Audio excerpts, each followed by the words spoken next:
Hello everyone, welcome to my channel simplify with Aditi Roya. इस video में हम शुरू करेंगे आप लोग के ज्योग्राफी बुक का last chapter that is life lines of national economy. And इस पूरे चैप्टर को हम 3 पार्ट्स में डिवाइड कर सकते हैं। Basically there are 3 life lines of any economy and that are transportation, communication and trade. Also, you will be needing a geography NCERT for this, so keep it ready. In case you don't have it right now, I have provided a link to the PDF of the geography NCERT in the description box down below. Do check it, download it, and keep it ready for this video. Let us start. So now, in this part of the video, we will cover the introduction. आज की video में हम cover करेंगे introduction part, जहाँ पे हम समझेंगे कि ट्रेड, कम्युनिकेशन और ट्रांसपोर्टेशन को लाइफलाइंस कहते ही क्यों हैं. Why are they considered lifelines of any economy? And then we'll start with the transportation part. It is quite a bit long, so पूरा transportation तो इस वीडियो में cover नहीं करेंगे, but we'll be covering one of the major topics, that is roadways, in this video. Let us start. So the first thing which comes to our mind when we start this chapter is कि ये transportation, communication और trade को हम इतना important क्यों मानते हैं? Why are they given the status of lifelines of national economy? Economy की lifelines क्यों कहा जाता है? The reason is very simple. See, transport के बगैर कोई भी इकोनॉमी डेवलप नहीं कर सकती. ट्रांसपोर्टेशन के कारण आज के टाइम पे वो जो डिस्टेंस रिलेटेड प्रॉब्लम्स हैं उनको काफ़ी हद तक सॉल्व किया जा सका है. आज के टाइम पे हम ऐसा भी कह देते हैं that world has now become a very small village. कि वर्ल्ड एक छोटी सी विलेज बन चुकी है जहाँ पे वो जो दूरियाँ थी, जो डिस्टेंसेस थे, वो काफ़ी हद तक कम हो चुके हैं. It is only possible because we have a developed transportation system. बहुत different modes of transport and means of transportation हमारे पास अवेलेबल है. देन ट्रांसपोर्टेशन के लिए अकेले ये सारी प्रॉब्लम को सॉल्व करना is not possible. With developed transportation system we also need an equally developed communication system. तो जितना ट्रांसपोर्ट इम्पॉर्टेंट है, इक्वली इम्पॉर्टेंट एक डेवलप्ड कम्युनिकेशन सिस्टम भी है. So we say that transportation and communication are complementary to each other. Complementary to each other यानी दोनों एक दूसरे का साथ देते हैं, दोनों एक दूसरे को कॉम्प्लीमेंट करते हैं. Both of them are quite complementary. Both of them can not exist without each other. Then comes the trade. Trade is nothing but exchange of goods and services. अलग अलग गुड्स और सर्विसेज के exchange को ही हम trade कहते हैं. अब trade जो है वो देखा जाता है कि इकोनॉमी का बेसिस है. Trade is the basic economic activity जो एक इकोनॉमी में होती है. फिर आज के टाइम पे हमारी जो लाइफ्स हैं उनको काफ़ी हद तक ईजी कर दिया है हमारे ट्रांसपोर्टेशन सिस्टम ने. That is railways, waterways, airways. तो all these transportation systems they have contributed to the social as well as economic progress of the country. Also the major difference जो पुराने टाइम में, ancient times में और आज के time पे आया है वो ये है कि आज के टाइम पे people have greater facilities available. बहुत फैसिलिटीज़ हैं, सुख सुविधाएं हैं लोगों की लाइफ में, which is only possible because of a developed transportation and communication system. So transport और कम्युनिकेशन हमारी सोसाइटी के और इकोनॉमी के प्रोग्रेस के लिए बहुत ज़रूरी है, and that is why they are referred to as the life lines of any economy. Now first read page 81 of your geography NCERT and then resume the video again. So now let us start with transportation first. तीनों lifelines को एक एक करके discuss करेंगे. Transportation भी, communication भी और trade भी. But of course we won't be discussing all of them in one single video, otherwise बहुत लंबी वीडियो हो जाएगी. So let us start first with the transport. अब ट्रांसपोर्टेशन में हम लोग 5 मेजर टॉपिक्स कवर करेंगे, यानी कि 5 मेजर काइंड्स ऑफ ट्रांसपोर्ट जो कि इंडिया में या ऑल ओवर द वर्ल्ड है. वो है roadways, railways, pipelines, waterways and airways. In this video first we will be starting with the roadways. Now roadways are extremely advantages for any economy. Roadways का हमारी economy में बहुत important role है. We have many advantages. The first one being कि जो roadways है उनकी construction cost बहुत कम है. केवल एक रोड बिल्ड करनी पड़ती है. Whereas अगर आप कंपेयर करोगे रेलवे से तो you require tracks, you require carriages और वैगन्स और platform, stations. There are so many things that are required in case of railways. वहीं एयरवेज की बात करें तो एरोप्लेन्स चाहिए, एयरपोर्ट्स चाहिए. There is a whole lot of infrastructure that is required for development of airways, likewise for waterways और pipelines और railways.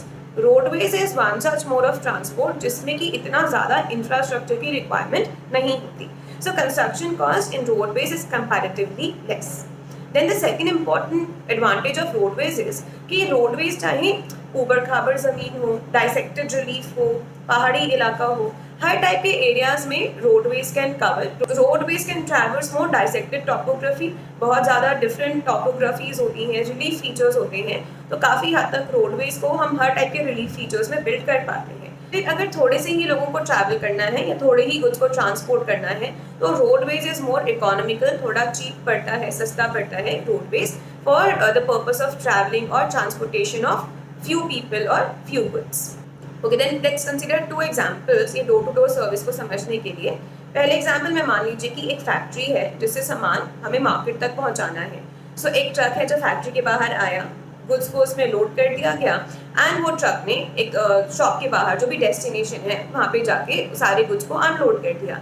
So directly door to door service मिल गई कि गुड्स को फैक्ट्री से ही पिकअप किया जा सका, लोड किया जा सका एंड उसको डायरेक्टली डेस्टिनेशन पे अनलोड कर दिया।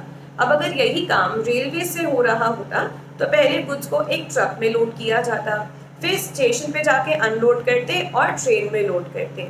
ट्रेन में लोड करने के बाद जो भी डेस्टिनेशन है वहाँ पे उसको ट्रेन से अनलोड करते, कोई दूसरे ट्रक में लोड करते एंड फिर मार्केट तक पहुँच के वापस अनलोड करते। तो रोडवेज क्योंकि door to door service provide करते हैं तो बेसिकली वो जो लोडिंग और अनलोडिंग की कॉस्ट है, बर्डन है, वो काफ़ी हद तक रिड्यूस हो जाता है। It is also similar to the last point, that the last advantage, that roadways जो है they are also a feeder to other means of transport. What it means is कि मान लीजिए अगर आपको एयरवेज यूज भी करने हैं या वाटरवेज यूज भी करने हैं तो एयरवेज, वाटरवेज और रेलवेज तक पहुंचने का जरिया जो मीडियम है वो तो रोड्स ही है। So roadways they also provide us access to other means of transport. They are feeder for other modes of transport. These are some advantages of roadways. This question can come in 5 marks in your board exam. So prepare it quite well. अब बात करें India की तो India में जो roadways हैं there are 6 major type of roads in India. There are 6 major classifications. The first one is the super highways or the golden quadrilaterals. अभी जो सुपर हाईवेज हैं और गोल्डन क्वाड्रिलेटरल्स हैं इनके 3 बेसिक कैटेगरीज हैं। The first one is the golden quadrilateral. ये golden quadrilateral, as the name suggests, it is in form of a quadrilateral, 4 sides हैं। ये 4 cities को लिंक करता है। इंडिया की 4 मेजर cities हैं, that is Delhi, Mumbai, Chennai and Calcutta. So इन चारों cities को ये 6 लेन हाईवे के थ्रू लिंक किया गया है। एंड अगर मैप पे इन चारों सिटीज को लोकेट करके if you join lines it appears to be a quadrilateral and that is why it is referred to as the golden quadrilateral. अभी गोल्डन क्वाड्रिलेटरल के जैसे ही हमारे 2 और सुपर एक्सप्रेसवेज हैं, they are the north south corridor and the east west corridor. हमारा जो north south corridor है it links Srinagar in Jammu Kashmir and Kanyakumari in the south and the east west corridor it links Porbandar in Gujarat to Silchar in Assam.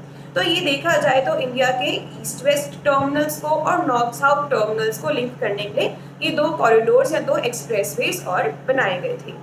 अब ये जो super expressways बनाए गए इनके पीछे मेन रीजन ये है कि इंडिया की जो मेजर सिटीज हैं, जो डेवलप्ड सिटीज हैं, उनके बीच में जो ट्रैवलिंग टाइम है, जो डिस्टेंस है, उसको रिड्यूस किया जा सके और जर्नी को थोड़ा कंफर्टेबल बनाया जा सके।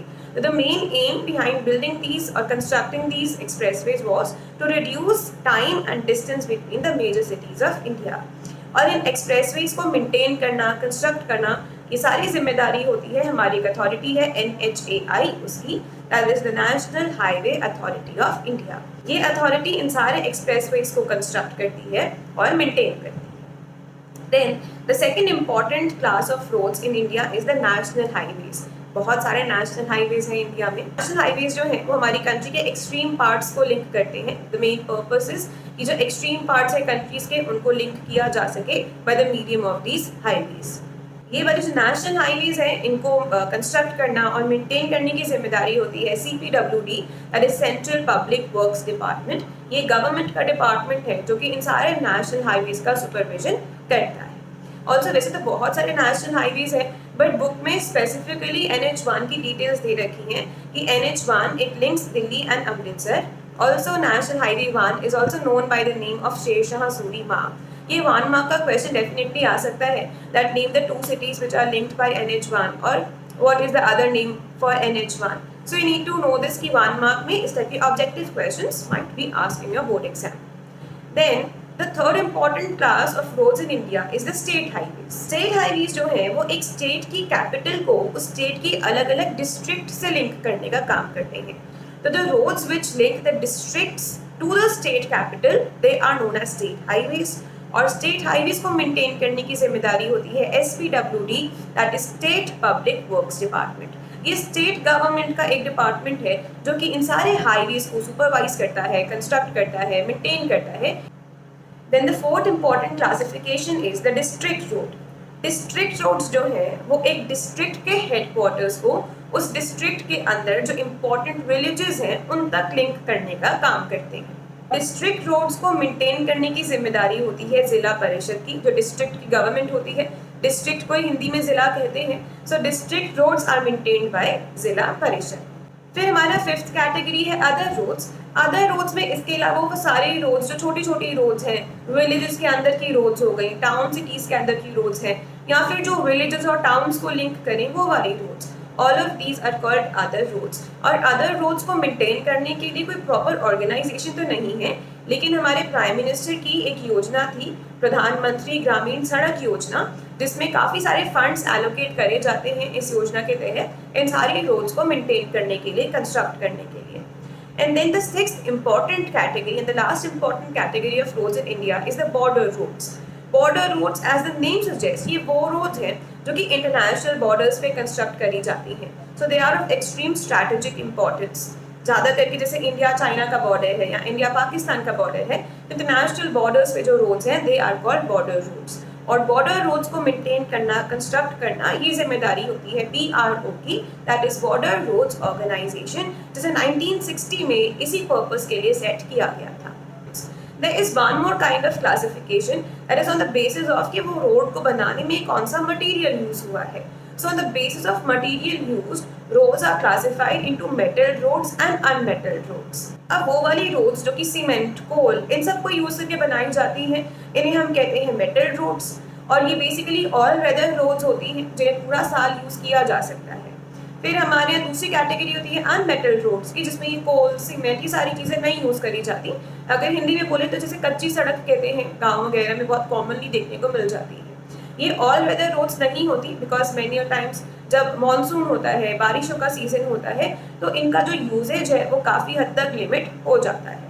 सो there is one more classification that is metal road and unmetal road. Book में हार्डली 2 लाइन्स लिखी हैं इसके बारे में, तो many times people tend to miss this classification. फिर पेपर में आ जाती है तो they end up confusing themselves, कैसे तो कुछ पढ़ा ही नहीं था, but it is there in the book, read it carefully, you will find it.